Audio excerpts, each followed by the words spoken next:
আমাদের cooking channel ঘরোয়াতে আপনাকে স্বাগতম।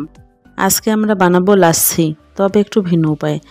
লাচ্ছি বানাতে আমরা মিষ্টি দই ব্যবহার না করে টক দই দিয়েই বানাবো। চলুন দেখে নিই কী কী উপকরণ লাগছে এই লাচ্ছি বানাতে। টক দই হাফ কাপ, চিনি 1/4 কাপ, গুঁড়া দুধ half cup, vanilla ice cream half cup, লবণ হাফ চা চামচ। প্রথমে একটা ব্লেন্ডার বা গ্রাইন্ডার জারে আমরা টক দই, চিনি, গুঁড়া দুধ ঢালবো। এর সাথে আমরা 4টা আইস কিউব আর 2 গ্লাস পানি ঢেলে উপকরণগুলোকে ভালোভাবে ব্লেন্ড করব, যাতে সব কিছু মিশে যায়। আপনি কতক্ষণ ব্লেন্ড করবেন সেটা নির্ভর করে আপনার ব্লেন্ডার বা গ্রাইন্ডার কতটা শক্তিশালী তার উপর। আমাদের গ্রাইন্ডারের ক্ষেত্রে প্রায় 1 মিনিট লাগছে।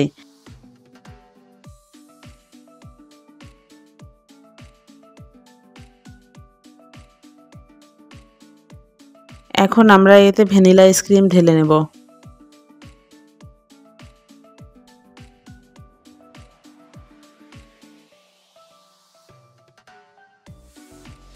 এখন আমরা আবার 30 সেকেন্ড ব্লেন্ড করব।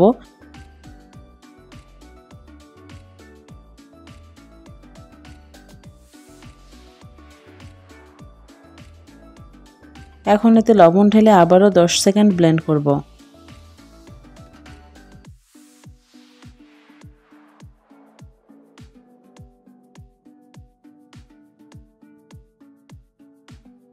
আমাদের লাচ্ছি পরিবেশনের জন্য রেডি।